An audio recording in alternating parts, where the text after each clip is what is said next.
Welcome to CONVO. This is a live stream podcast about the intersection of creativity, art, and new technologies, hosted by yours truly, produced by Songcamp.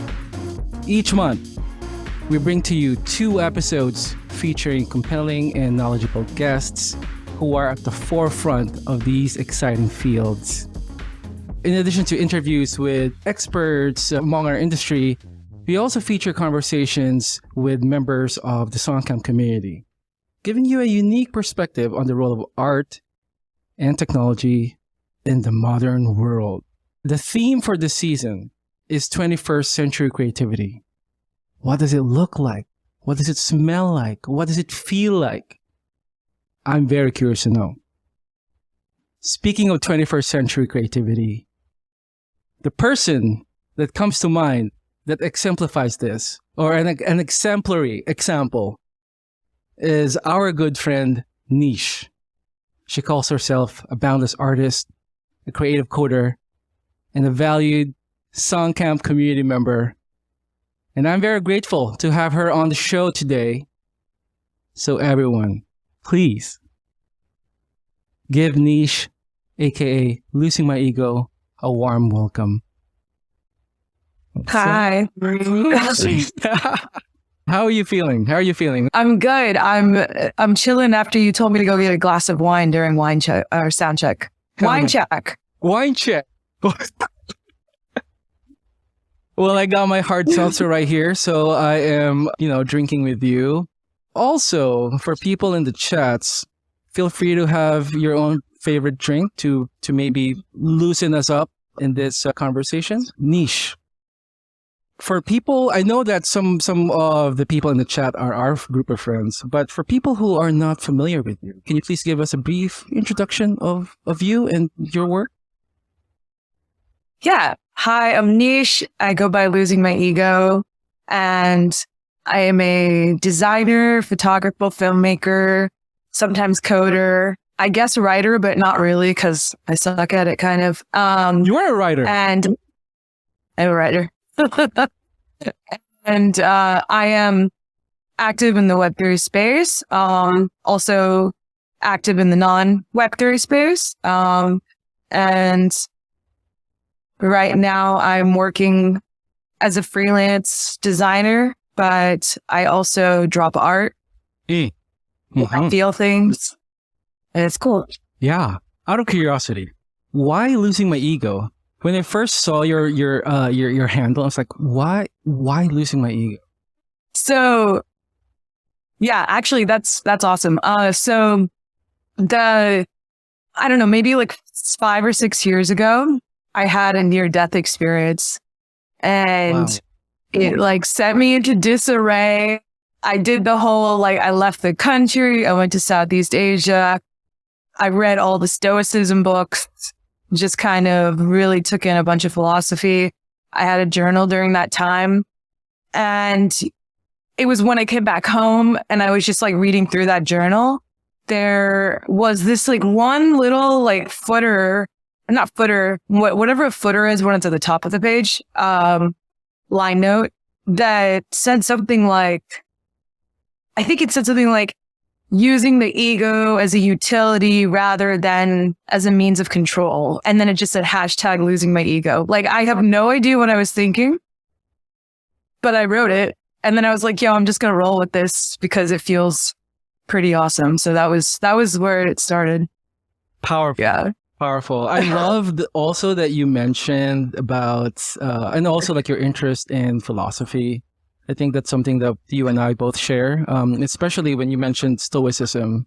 So I'm curious, maybe this could be a tangent, but is it something that you still sort of actively maybe employ in your day-to-day, like the Stoic philosophy? To me, if I could define it real quickly, Stoicism to me is knowing what you can control and what you cannot control, and focusing only on things that you can control.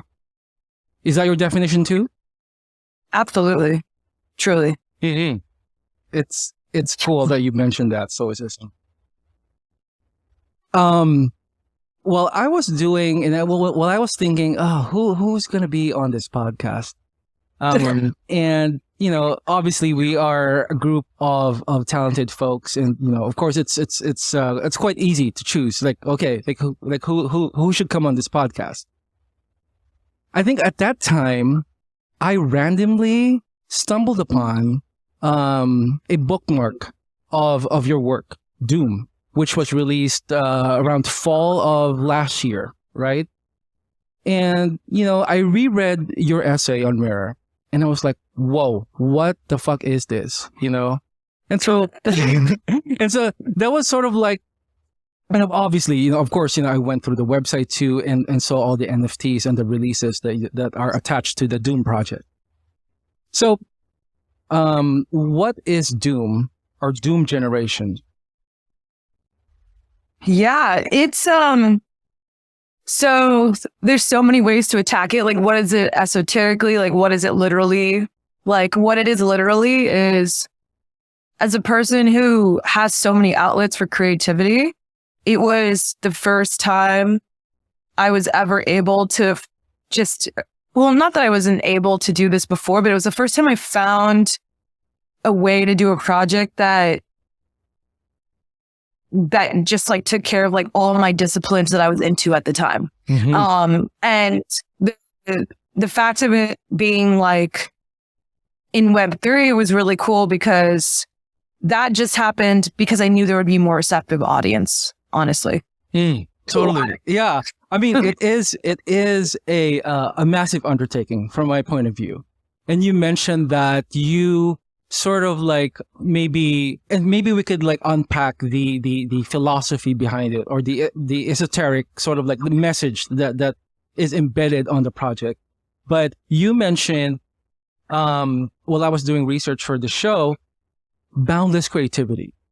Because like my tendency is to call you a multidisciplinary artist, right? And then I found somewhere, maybe in one of your documents, that you don't believe in multidisciplinary artists, but you see creativity as boundless, which is, I would say, maybe expression agnostic, So maybe can you speak more about that? Like, what is boundless creativity from your point of view? I think it has to do with the idea that we define ourselves as one thing or another just to make other people feel comfortable in receiving you that way.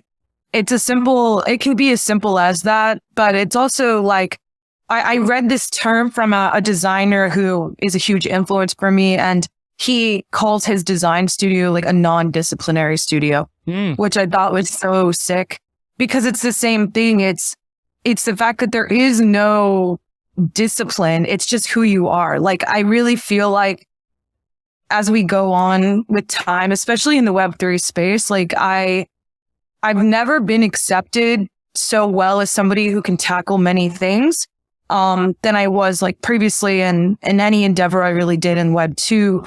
Everybody really, they can hear you when you say, hey, I can do these things, but to them, if they're not just scared that if you're a generalist, they're just scared that you're not good enough to be that one thing they want you for, or also tandem, they just don't know how to place you within like their predefined index of like ABC if you don't just say, hey, I'm this thing.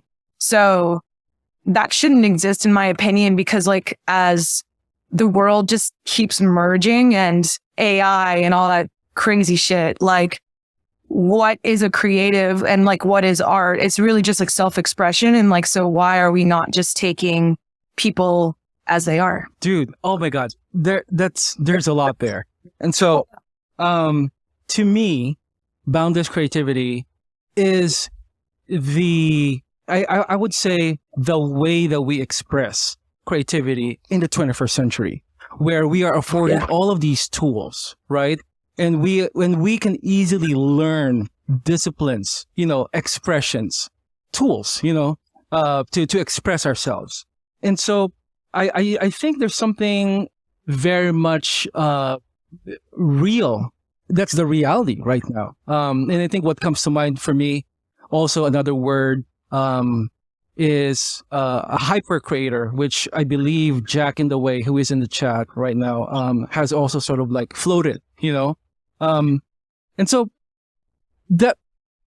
that's something that I really aligned with, like yourself. Like I find it kind of like icky whenever I sort of like, I don't know, like update my LinkedIn or whatever, or even make my website, like the about sections, like people want to know, what are you? And so, and as much as like a lot of like my expressions are mostly maybe not confined, but a lot of my work has been in music.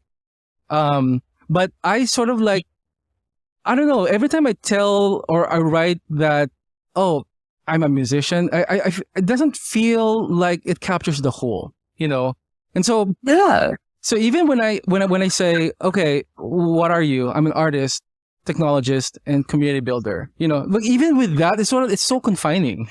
You know what I'm saying?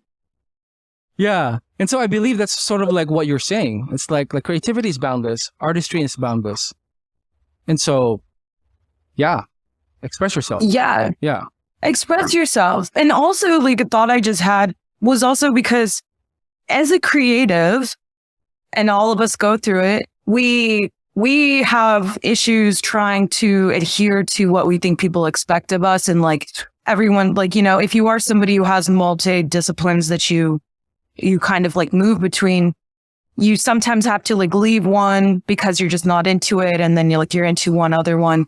And that expectation from society to be defined as like a artist, sometimes I can fuck with you and make you like insecure if you're leaving one of them behind, because say the one that you're not interested in is the one that makes you money right now.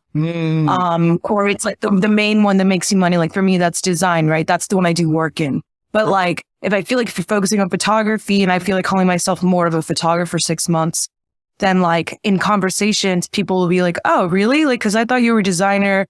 And then you're scared. You're like, does that get rid of potential clients or something? It's like this whole messed up, just like, I think, embedded situation with like people can only do one thing. Yes. Agreed. Yeah. Jack in the chat says that titles and labels can feel so clumsy. Web3 definitely shows me how impractical it can be to try to use them. Sure. So, and I think that also what drew me to our collective Songcamp, where even though yes, most of my experience is in music and in art making, it's like even though my day-to-day doesn't look like me making music, I still feel like it's still a creative expression, container building, creating programs, maybe content, interfacing and engaging with the community. I feel like those are creative expressions. Fully. There's a few quotes from the Mirror article. Do you think it's a good time to maybe like talk about the essay that you've written, and maybe we could unpack it together? I know that you've written this, months ago. But I would like to maybe like read like a few pulled quotes that resonated with me. Is that okay? Yeah, totally. Cool. Let me pull it up. We're going to revisit things together. I'm gonna revisit together. Yes. Trauma. The embrace of our on-chain world is about building away from the lunatic fringe consumed by most people. Most people who we believe would never consider building an alternate universe. They call it digital anarchy. We call it the new tangible. We're driven by a desire to truly walk the earth, to walk out of the narrative in which we've been labeled mere cogs. Our desires for truth and autonomy are part of the causal chain that leads to a normal. What does this mean?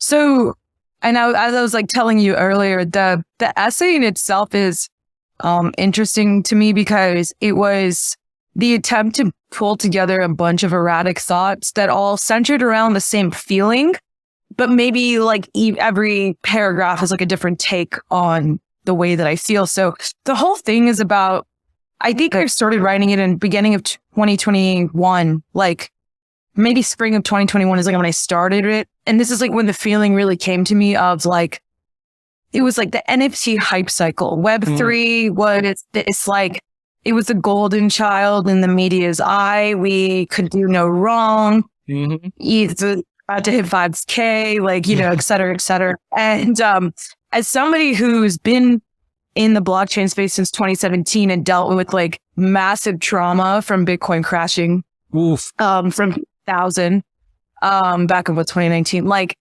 it was funny to me to enter back into the space because I did leave the space for a while to come back in, and then like it was just like this like weird pop culture American Horror Story version of Web3 where I was like, what the fuck is going on here? Like, and so I'm like a recovering nihilist. Like my outlook on life is very like over logical, I think. So I'm like observing this as I'm like entering back into the world, and I just feel this like crazy divide between like what I feel about what's happening and what I see other people, or at least what I'm perceiving other people are feeling about what's happening in the space, which is like over positive. We're going to fix the world. Web3 is going to fix everything. We can do it all. And it's just like, you unrealistic like asshole. And that was really what drove me to start thinking in this way. And like that's kind of like that paragraph is saying like, hey, like we have the capability to change the world. Like obviously we're all here and interested in Web3, except for maybe the people who are obsessed with like making money off NFTs, like the people who are here interested in the technology and to build this new world that takes us away from the capitalist life that has like driven us to want an alternative. Essentially, that's like the summarized version of it. It's just like, there's a world that we're all capable of building. Maybe not now, maybe not in the next 50 years, but we're capable of building it. And most of the population on Earth, like, will never even recognize that this other world can exist. Like, they're not able to. Like, like how hard it is for all of us to explain this technology to people in our lives. And so I was just thinking about this amazing opportunity that's at our feet, and we're wasting it on monkeys, Yes. Man, there's a lot there. I think what comes up for me is certainly us being part of Web3 sort of like imbues a certain optimism, for the future, right? Like, yes, we have this tool and we can use it for good. We could actually create much more equitable systems with this tool right here. We have the potential to build a utopia, and also we might not. You know what I'm saying? You know what I'm saying? Exactly. It's sort of like, I get that we have to, I think to create or to imagine new worlds, we need optimism. Absolutely. But then at the same time, too much optimism causes you to not think of like the present or not critiquing where the trajectory is heading. Would you agree with that? Fully. Actually, that's kind of a part of it. I think, I don't remember where in the essay, but I think I referenced like the idea of like not really critiquing ourselves in the moment and like kind of like thinking about the fact of like what we're capable to get to the next step, like micro goals, right? Like there's always a grander vision, but like the micro goals are the way that you get there. It's how any of us get anything done. And at the time, like, I didn't see it. I didn't see it at all. I'd say now it feels so different. Like now, what is it, about a year and a half later? Yeah. Maybe 2 years later. We'll call it a year and a half. And I would say there's so many people heads down focused on trying to actually create products and experiences like that can take like this technology further to the world. Like that was not happening back then, in my opinion. Yeah. I think that we live in a really interesting era. And I don't know if people in the past also said that about their own eras. Imagine our parents saying, oh, we live in this like renaissance, I I truly believe we do. You know, with the advent of like Web3 systems, you know, AI, machine learning systems, and how we are sort of like at the start of this like new trajectory for humankind. You know, maybe that's too grandiose, but I truly believe it. You know, and so yeah, I was talking to you know a close friend last night about this, and I was like, man, this is truly interesting. You know, like what's happening around us. You know, and all of this like technology sort of like converging. You know, Yeah. and one can imagine both utopian scenarios and dystopian scenarios at the same time. You know, Oh, that's a great way to put it. yeah, That's kind of it though. That's pretty much exactly where the idea of like the like non-objective reality comes from. Like I think like when I was thinking about it here, it was like it's like I think there's a Henry David Thoreau quote that I had heard in a book that I was audio booking. Do you ever say you're reading a book when it's an audiobook? Because I do, and I don't know if that's cheating. reading through your ears. Yes, reading it. And it was just what was it? It was I used to have it written on my whiteboard too. It was oh, it's not what you look at, it's what you see. Oh. Simply enough. So good. We Wow. love the transcendentalists, Yeah. right? And like I think that was also it was around the time that I heard that quote, and it's just the idea of like I'm looking at this amazing optimistic world that I also want and like I want to build towards with the web with blockchain technology.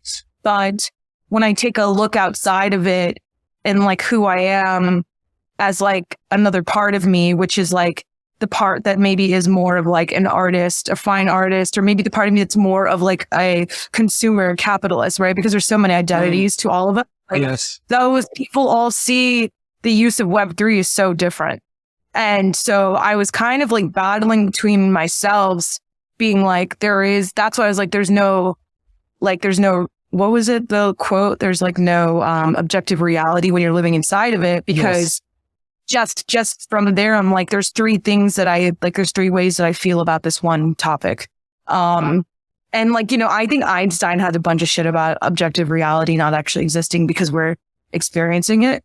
And that you can never know what somebody else is experiencing. That's what Henry David Thoreau was saying in that quote. You look at a tree and there's no way that you and I are looking at that tree in the same way, even though we're in the same time and same place, like same place standing literally. Like we're never going to know what each other is actually saying, which is crazy. So that's like the backbone of the whole thing. It's like, or like maybe that's a philosophical backbone of it, is that how can we be so assured of this like successful future for Web3 when we're all only looking at it from one point of view? That was kind of how I felt at the time. Yeah. Oh my gosh. Yeah. Maybe we can linger in that for a moment here.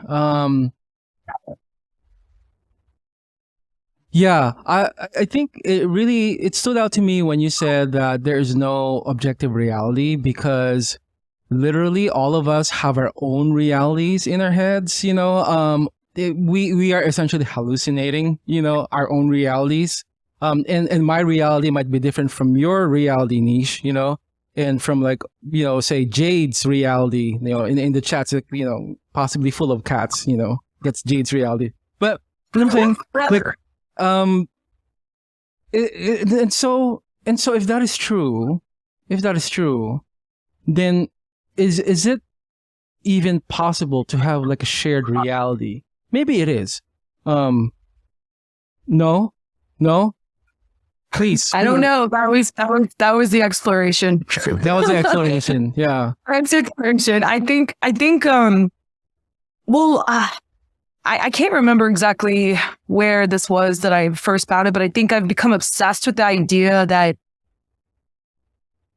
there's an idea that like we have more senses available to us than we can use.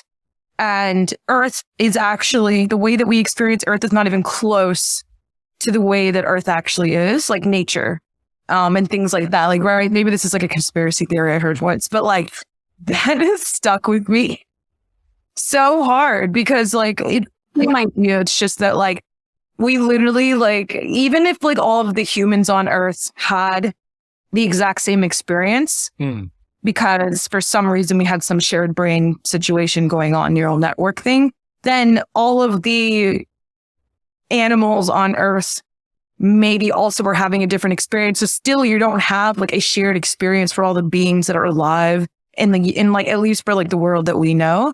Like, it's like, no matter what, there's never going to be a shared experience for every living being. Like, there's just absolutely no way. But would you say that, maybe just building on top of what you just said, would you say that maybe we're inching closer to a sort of a shared reality or shared sort of consciousness via the internet and via these tools that we're using? Yes, but it takes me to like Big Brother vibes, and like it's more like we're having a forced shared reality rather than like one that we choose. But yeah, I think we are moving towards it. Who knows if it ends up good or not? Yeah. Yeah, right? Like, what would it look like if in the future our shared realities and our brains are all sharing the same thing? I wonder if we would lose our individuality or our sense of self.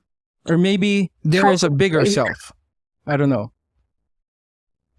Yeah. Oh, okay. So that's interesting. I mean, when I think of like movies and, you know, all of the great movies that I've just explored, what happens when humans leave Earth, what happens 1,000 years in the future, there is the idea of where you live in like these uniforms, mono uniforms, like live very routine, scheduled lives.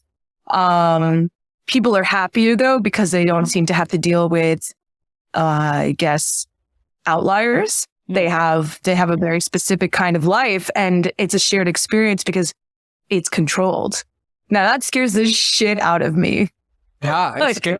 I don't know about that, but I don't know. I don't remember what you said. That was what I was thinking when you. No. I think it builds on like what I said. Let's see here. Matthew says in the chat, he has no idea that he was supposed to smoke before this episode. I'm dead. That's a compliment, I would say. Yeah, for sure. Shamanic says that somehow he was totally prepared for this eventually. Let's go. Yeah. But, you know, okay. How about we sort of like reel it in just a little bit? Maybe. Yeah. I would love to talk to you, Neesh, about your creative process, because this project, the Doom Generation, is maybe, if I could like piece it together, it's a website, it's a film, it's an NFT, it's got music on it, you wrote on it, you know, and so I would like to maybe like talk about, you know, the nuts and bolts of like the work that goes into it. But maybe before that, if I can play that video from your website and we could all watch it together. Yeah? Okay. Yeah, that'd be cool. Cool. Let me load it up.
Yo, that was fire.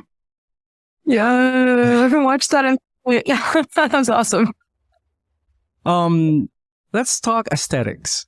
Mhm. On the film itself and also on the website, I noticed like a lot of like grain, a lot of like sort of like grit, as well as like the video also. Possibly you probably used film or something for that. And I also love the tone and the colors, the fully saturated colors that you use. What's your thinking behind it? Yeah. Where do I start? There's two things I want to talk about because I want to talk about my creative process, but I also want to talk about a very heavy influence for this specific project that led me to that. Yes. But for me, like, yeah, in my film, or in my photography work, everything's on film. 100% of the time. I can't get away from it ever since I picked up a film camera. And that's kind of my style for photography, is to kind of alternate reality everything by color grading things to kind of look in the way that you're seeing it in that video. Kind of just how I see things. So it's been really cool. I've been practicing photography for about 5 years, like seriously. And to kind of like finally be able to like express like what I'm actually seeing things as, like to know how to like replicate that is fire. And for the film though, I shot everything on Super 8. That's what it is. Yeah, so that's the grain is bare, and I kind of added the grain on the site to kind of just complement the grain from the video, and also just grain in general. Low key, after working with Peace on Chaos last year, he got me, like, I was already into grain, but then like he's just like always putting grain on everything, and it's so good, and I'm like, it's just like there all the time. Like I'm always thinking of him and just like more grain. So yeah, but like I think the look of this, it's funny because when I looked at my normal site, my studio website, and then I looked at the Doom site, I realized that there was like some kind of similar visual language between the two, which is totally non-intended. And it was the first time where I realized like, oh, maybe you have some kind of visual language in your like web development that you didn't realize that you had. So like that was actually kind of sick to realize because of it. But yeah, honestly, like the design of the site was me just like fucking around and trying to figure out how to push everything I knew how to do to like some kind of crazy extreme. And then just going, you know what, this all works really well together. I'm just going to leave it like that. I like it. And like, cause I can be a perfectionist, being a product designer, like on top of doing like more creative brand things, like you have to make everything pixel perfect and it's for a purpose, et cetera, et cetera. And so this is like my way to release off of all of that and like be like, no, it doesn't need to be perfect. The audience is whoever the fuck wants to find this. I don't care. They're not like using an app. And so it's just like getting out of that mindset I'm usually in when I do those kinds of projects. But okay, so this, so the inspo, the inspo I want to talk about, the heavy inspo, is like, it's probably the biggest thing about this outside of the philosophical aspect, like on the visual side. So there is a movie called The Doom Generation by a director called Greg Berkai. And he made this movie in the early 90s, but in 94, 95. And it's part of a trilogy called the Teenage Apocalypse Trilogy, which is like all these movies from the early 90s, just kind of like punk apocalypse, like abandoned kids, like just doing wild shit. And kind of talking to like the economic downturn, I think that happened in the early 90s, Clinton, stuff like that. So, this movie is wild. So when I found out about this movie, this is what sparked me visually for the photo shoot, because the essay was the first thing from Doom Generation. And I started, and it wasn't called Doom Generation, then it was just Doom. Then I happened to find this movie right at that time, because as a filmmaker, your job is to go on Criterion twice a week and like study a movie. Like you just have to. And like, I noticed that the main character looked exactly like Uma Thurman's character from Pulp Fiction. I was like, whoa, that's huge. And so I kind of got into it, and immediately I found this like article talking about the Doom Generation versus Pulp Fiction. They came out in the same year.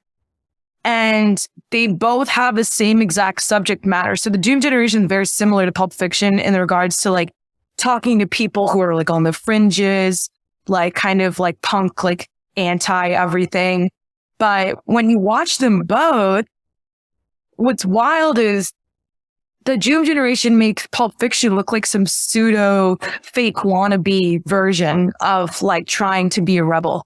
Of course, no hate on Pulp Fiction. We all love that movie, but like it really does feel so fake and almost like trying to be something beyond what it actually is capable of when you watch it in comparison to Doom Gen, which is what I keep calling it. And so what happened was I started in my head comparing Doom generation to like the reality I was experiencing in Pulp Fiction was all those like a-holes in Web3 who were like being like, the future is so bright, we can do whatever. And it was like the popified version of it. And that was kind of how the whole thing started forming in my head. The colors and stuff, all the inspo came from the Doom generation movie. It's very specific, like aesthetic. If you look up screenshots from it and stuff. That's so fascinating. That's so fascinating. I definitely would love to watch that. Doom Generation. By whom again? Greg Araki, Araki. It's really hard to find it. Is it on YouTube? Like you can look, like I've tried to find, like Criterion had it for like a little bit and then they took it off, and you can't even like buy a DVD of it. Like this is when you really miss Blockbuster because they probably have it. True. Yeah. But no, you could probably find it if you look really hard. There's trailers and stuff on YouTube. You can see like the Yeah. Yeah. Hell yeah, dude. It's okay. That's on my to watch list for sure. And that sounds like a major influence in this work. You know? Oh, yeah. Yeah, not only in film but also like philosophically as well. That's what I'm hearing. Yeah. Yeah. It's cool. It's like now you can see already that was like it's just cool because it's like all these different things I'm into like really naturally informed this project. Like I didn't know that the filmmaking like studying I was doing was going to have any effect on this essay that I was writing about Web3. Like who could ever see that connection coming? And like that was what was super enjoyable about this was like it all felt organic, like some kind of experience was just happening within like a 4 or 5 month period. Like yeah. Well, what I do appreciate about this project is that, you know, not only did you pour your thoughts into an essay, you also built a world around it, you know, and using all of your creative like facilities, right? Directing, you know, filmmaking, photography, coding, you know, obviously strategy as well and how to sort of release it and how to like roll it out. And to me, that is very much an embodiment of an art, a boundless, well, how did you frame it? Like a boundless expression or boundless creativity, you know? Yeah. So what was the process like from ideation to execution? Did you start off with like, well, I would like to think that you started with a simple idea and then you sort of like complexified it over time. But I want to hear like, what was the process like from start to finish? Yeah. Like in regards to, so once the art kind of got made, there is an important part of it. The last part of the process was the music, which came from, so I'm lucky to have some really talented friends who are musicians and I've known them for years. They're some of my best friends. And, his name's Pete Rango and he's a producer. He's worked with tons of people. And then the other person, the guitarist on the track was my really good friend Cass, who is just like the sickest guitarist ever. And I kind of just showed them some sample tracks of some like, I also like keep playlists on my Spotify for like all the future movies that I'm going to make. And I like am creating all the tracks for them now. It's cool. I would love to listen to that playlist that you have. Oh, maybe you can share it someday. Yeah.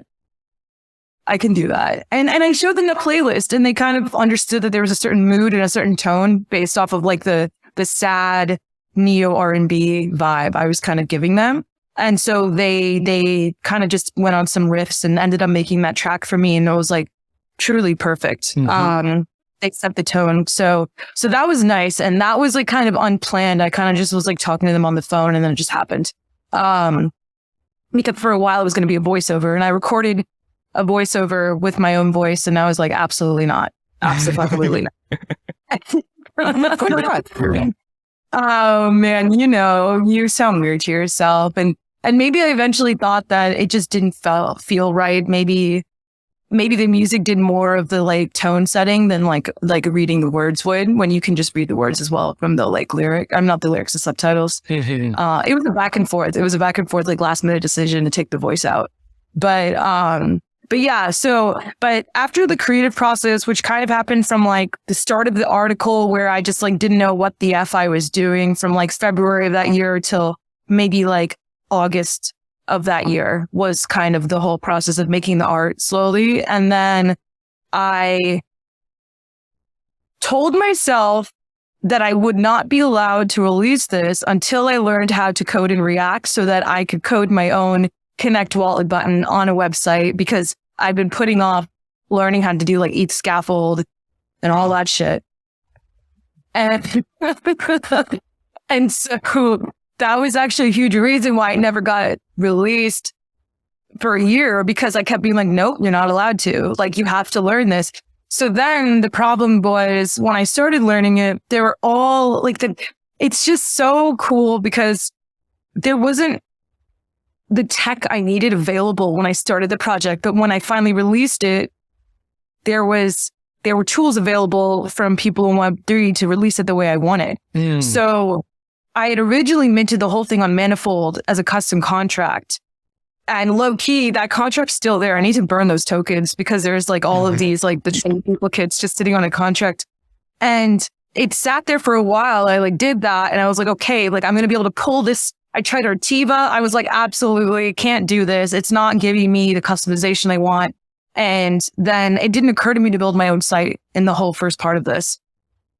And then I thought about maybe getting somebody to help me build a site, but then I was like, no, that goes against your one thing. You have to learn how to do it yourself. Wow. And then I don't know, I kind of gave up. I tried all these options because of all the crazy shit I wanted to do at the time. And then I dropped the project, didn't touch it for like 6 months. I probably didn't pay attention to it, maybe longer. Like life went on. And then I picked it back up again because I was like, wait, like I think I like saw a file or something. And I was like, man, like I haven't even showed these photos on Instagram. It's been so long. Like, what am I doing? Like this work is so good. And so you get that feeling. You're like, I just want people to see this. So my fire got lit on my ass. And in that time, so this is now 2022, Zora started putting out so many tools for Create. And I also just became friends with like a dev from Zora who was always telling me about shit that they were working on. So eventually I kind of like had a light bulb moment and was like, I don't need anybody else. I can finally just build my own site. I don't even need to learn how to do the connect wallet button, and I can just use Zora's Create tool to do all of this. And now it's like, so it's like, I guess it couldn't have happened. I mean, unless I sat and learned. Again, I still don't know React actually, but it's okay.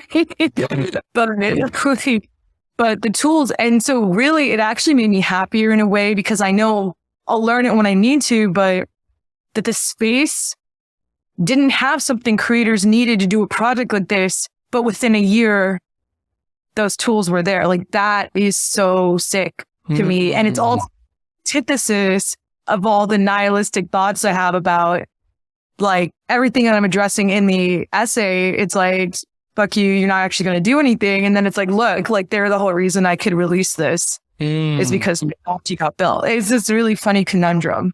Yeah. The whole thing. Dude, I love it. It's like, it's okay. What's coming up for me is that it's both an act of like you like self-sufficiency, learning stuff, learning the tools yourself so that you could actually articulate it through these tools. And at the same time, collaborating with other folks. Like, for example, the musician friend that you have, who actually soundtracked the film. Were there any other collaborations besides the musician and also the model? Like who else did you collaborate with? Well, so the two musicians, Cass and Pete Ringo, and then Savannah, or she goes by Vanilla Tyne. She was the model, and she was somebody from from Richmond, Virginia, which is where I went to go do the shoot, who I met during quarantine when I was quarantining there. And other than that, I mean, I'd say like all of the dev friends I had who had to listen to me like real time freak out and figure out like how to implement this are the real collaborators, because they essentially, like, every time I would reach out to anybody who was a friend that as a developer, they gave me the best options. They helped me find the best options that were out there at that time over that, year and a half period. But at the end of it, Max, he goes by OX Tranky on Twitter. Oh yeah, yes. He helped me. He helped me just like on the back end, put in some stuff when there was kinks, and I actually ended up finding a bug in Zora's code on accident, and they had to and they fixed like this whole thing, and I was like, I'm officially a developer. I found a bug in code. Like, I can't believe it. Well, because the Zora Create actually allows you to create custom sites and you can drop as many contracts of editions in there that you want. And it'll you can style the site up to a certain amount, just some CSS, nothing crazy, but it's nice. It's like, and I was originally going to link out to a separate site that was that Zora Create kind of drop page, and you weren't going to see it on the actual Doom site. But what happened was there was this bug that kept happening, and I tried, there was 17 repos. And because of being lucky and I had an open communication line with Zora through Max and Ian, who's the smartest engineer alive, it's just yo, can somebody tell me if I really suck at doing this, or if there's something else going on? And they came back in 2 hours, and they were there's something that needs to get fixed. There's a bug in the code. And I was like, oh my God. And then when they fixed that, though, I ended up not even using it, and I ended up going for iframes, customized iframes, and that's what Max was helping me implement. Because I can make them, or they appeared on the site. And I was like, ideally, I guess you don't want people to leave the site and you really want to close the experience. If the song's playing because they play the video in the background, they don't have to leave that page. It's just all there. Mm-hmm. So it's really actually simple. Tech-wise, it's just a HTML, CSS, JS site with iframes, which to any dev, they'd be that's the simplest shit out. But it took a year and a half for that to happen, which is wild. Well, that is part of the process, right? I think that's what it takes to actually build something step by step, brick by brick. So absolutely. And you're mentioning a lot of coding language, JS, JavaScript, HTML, CSS, which are essentially all of the shit that we look at online are built on that, JavaScript specifically, and, I guess what comes up for me, in terms of coding, is that, I can see a future where coding is also a part of the artist's arsenal, right? And I truly believe that, I think lately I find myself having this renewed passion in coding, I certainly know the basic languages, HTML and all that stuff, CSS. Let's go. But I want to learn JavaScript, and I also want to learn Python. Even though Python is not widely used for front end, I think that's something that could be used for I don't know, building games or worlds or plugins, or back end stuff. Or AI even. When I look at GitHub repos of AI models, it's they're all in Python, And so yeah, dude, I don't know, do you agree that coding might be something or a language that we should all be fluent in, or at least have an understanding in, to sort of help create or express yourself even more? I think it's natural. Yeah. I mean, as we know, the world is moving online. So and as a designer, the only way I can really answer this is as a designer, because it's something that gets brought up a lot now. Like I'm literally staring at a book that I've been reading over the past like 6 months that's about creative coding for designers specifically, because the question, this is a cool book because it has essays from teachers, a bunch of teachers who teach creative coding classes. They're kind of like the people, the professors who have come out with like all of the creative coding languages over the last 20 years. And like they do their take on just like the philosophical question, like is a designer good enough these days if they don't know how to code? Like, and I think like the answer is no, like you don't have to know, but you're going to be limited. And so I think that transcends to everybody now. It's like, I think even just learning how to read code, you don't even know how, like even just being able to understand it and edit it, because that's how I learned code. I didn't know how to write it. I would just open up Dreamweaver and like Dreamweaver. Oh my God, you're OG, bro. It's like Dreamweaver.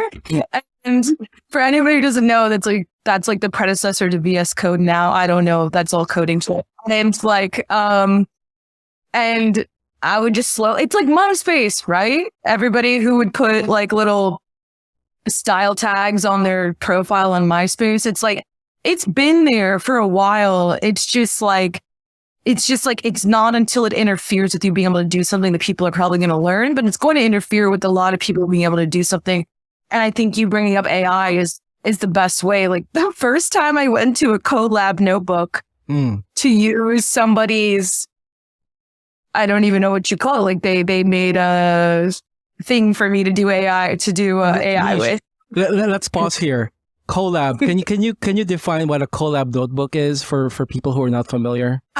Yeah, it is like a service or like a side platform of Google that the only way I've experienced it is that people code in Python and they will essentially create a way or algorithm for you to do what Midjourney does in one prompt. Click now. It was like the older, well, it's not older, people still do it, but it's like you have to enter in a prompt, you have to enter in parameters, and you could essentially get a set of images back that was AI.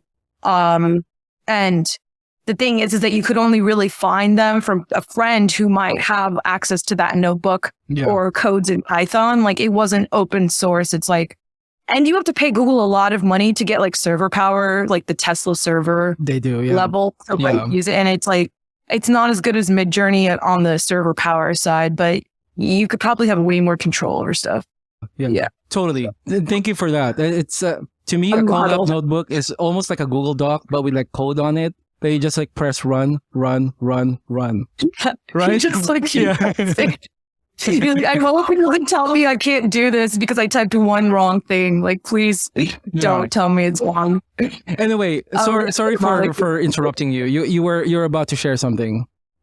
I don't even know, but no, like, I mean, I think that was an important thing to define because like, that's just it. Like, as you were saying, AI, like that's already a barrier now. Like even just Stable Diffusion. Like not that it's necessarily code, but it's in that family of understanding technology beyond like the norm.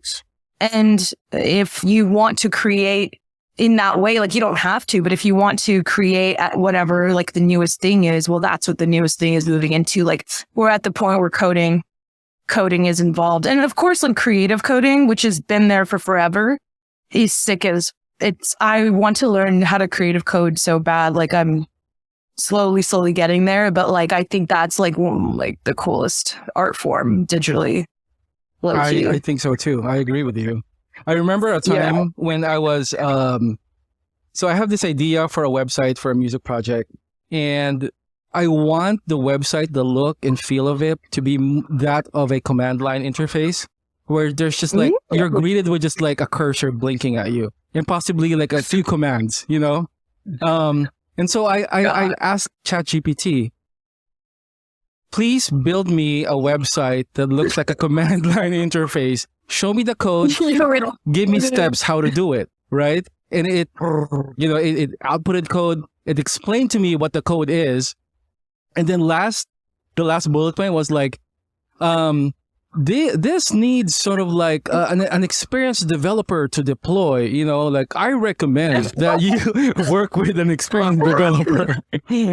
And so, imagine a robot telling you that you can't do something. and dude, that's my takeaway there. It's like, I can't do it myself. Can I just like copy paste this code and deploy it? But that's actually insane. Yeah, it's funny.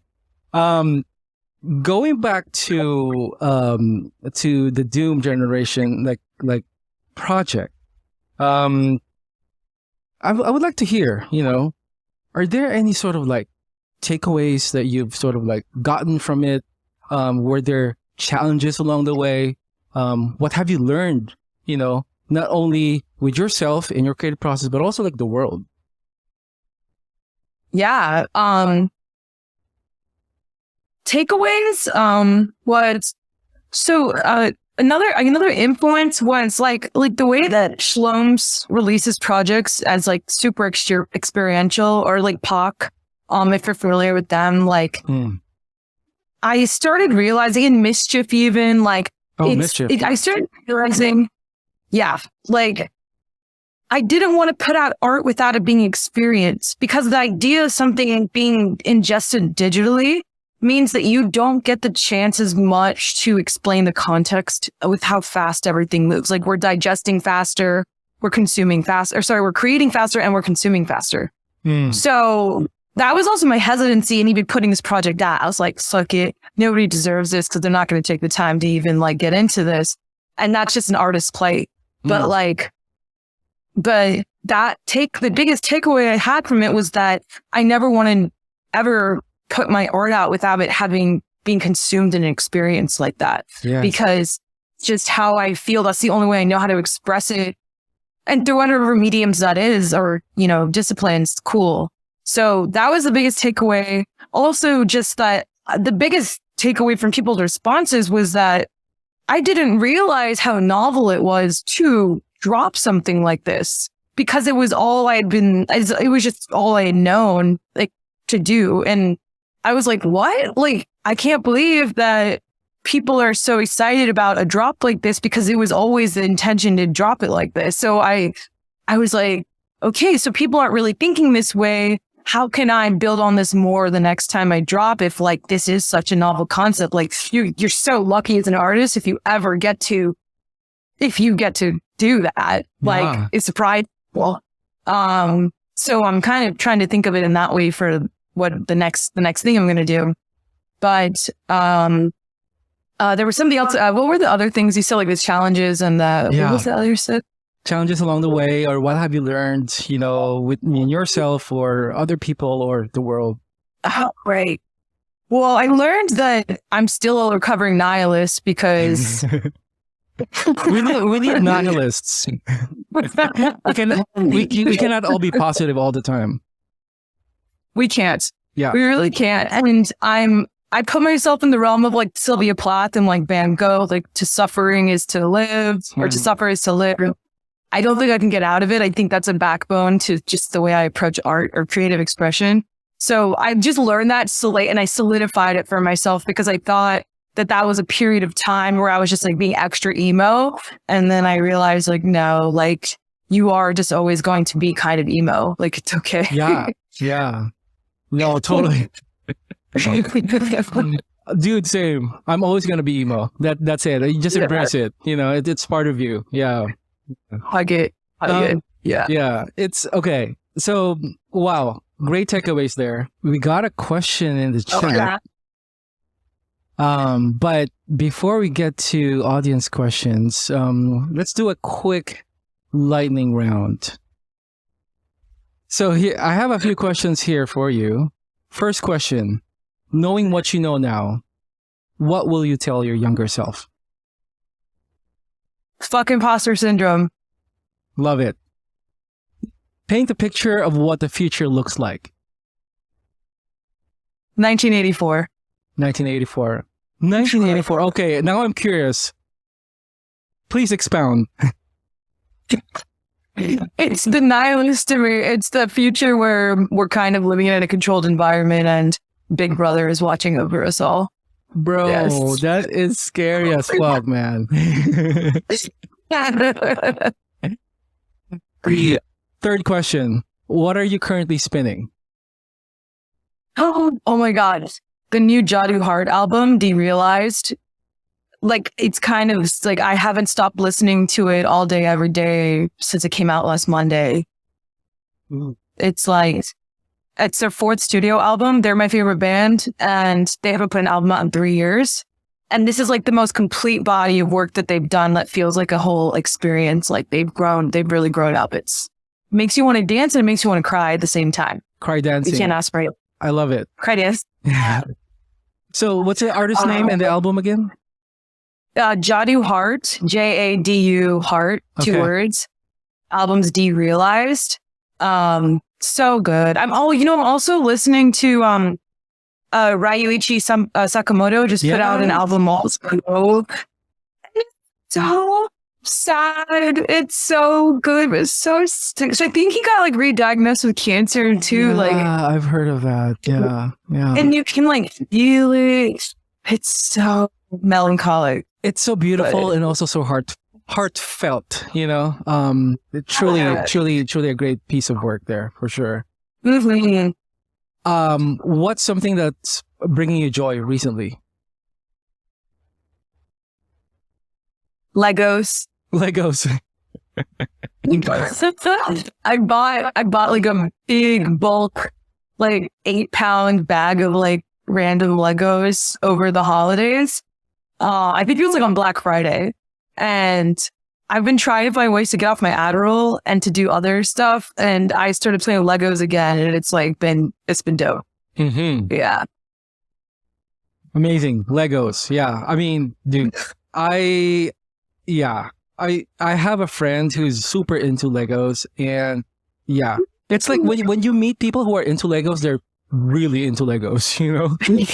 Kind of like I've been building houses since I was a kid, like 3-tier, mansions. Dang. Hell yeah. All right, last question for the lightning round, and feel free to take your time with this. This is the theme of this season. In your own words, what is 21st century creativity?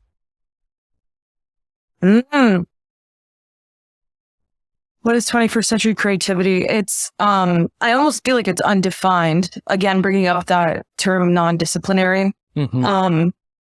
I think 21st century creativity circles around community rather than the artist itself. And I think it's about sharing more than it is about, I guess, documenting your life or documenting. It is about documenting your life, but it's like nothing matters as much without sharing with the community as it has before. Like, I think that's the backbone of being a 21st century creative. And I also think understanding how to do things like code and like having more technical proficiency is 100% part of it. Absolutely. Beautiful. And I agree. That's well said.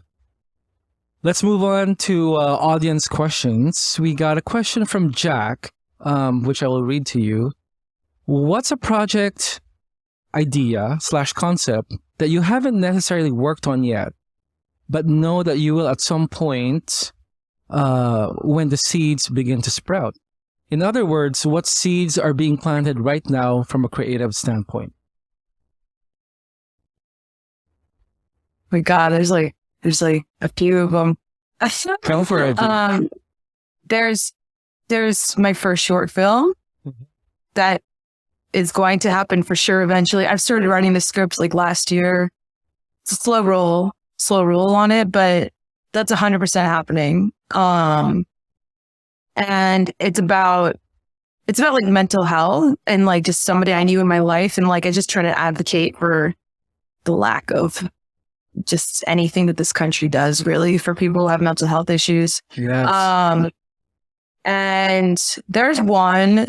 There's also the next, you could call it, I guess, like the successor to Doom, just whatever this kind of expression of like a drop like this, I'm going to keep doing maybe, once a year or something like that. It's called Lust Life. And that's all I'll say about that. But that'll happen probably by the end of the year, maybe it'll be longer. It's going to be more about my filmmaking though, and maybe 3D. Yeah. Lovely, man. I'm excited, dude. I'm excited. Please keep us in the loop. Always. I have another question from Kevin. What advice would you give to designers/artists wanting to learn to code? What languages to prioritize? Or any learning experiments/processes you'd recommend?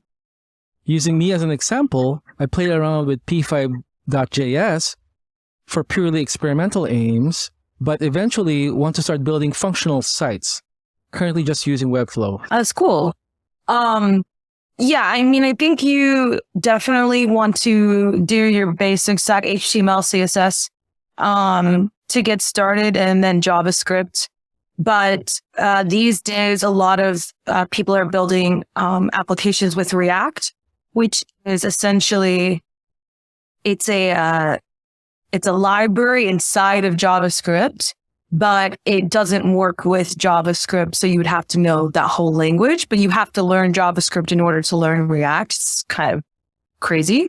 But in regards to resources, I will point you towards the absolute best resource anybody has ever made for learning how to code. And that is Twitter, OXTrinky. Hold on, I'm going to find it right now. Actually, I might not be able to. So he went on a 100-day journey to learn how to code, which is insane because he was doing it to become like a smart contract developer, but he recorded absolutely everything that he did and learned within those 100 days. And he gives you all the resources. He like lays it out. It's like absolutely insane. And it's what I was learning to start learning React. Oh, here it is. I'm going to post this in the chat. Okay. It's tranqui.xyz, tranqui.xyz. But I would go there and go to his daily logs and his 100 days of learning, and he gives you all the like sites to go learn things on and everything. That's what I use. That's a great resource. And Neesh, is this specifically for JS or is it more like Solidity, like smart contract programming? He literally started HTML. Like he had never coded a day in his life. Oh shit! When he started it. That's sick. No, he learned a lot in 100 days. He's really smart. So yeah, like it'll have anything. So you can jump in like to wherever like you already know. You could figure it out, and then you can just continue from there. Pretty much. That's what I did. Amazing. Which was it. Wonderful. Wonderful. Thank you for that tip. And definitely we'll check out tranqui.xyz. Maybe this is a good place to wrap up this conversation. Fire. Neesh, thank you so much for your time. This is fine. And your knowledge. I know that it's a Friday night where you're at. Well, you know, it's a Friday night for all of us. But I truly appreciate you being here and your generosity in sharing resources and insights and everything, you know, your creative process. So, You're happy. I appreciate you, dude. Where can the audience find you? Losing My Ego everywhere that you have a handle. Losingmyego.studio is my site, but Twitter is probably the main place to find. Twitter. Copy that. At Losing My Ego. Losing My Ego. Awesome. Thank you so much, Neesh, again. And also thank you for everyone who have tuned in to the very first episode of CONVO featuring Neesh at Losing My Ego. I want to give a shout out to everyone who have tuned in. Owen, Ella, Alice, Commander Root, Japsnot, Feet, Jack in the Way, Kara, Kevin, Elario, Matthew, Neotalk, Shamanic, Silane. Appreciate you all. Thank you so much for joining us. And we'll see you on the next episode. Peace, you all.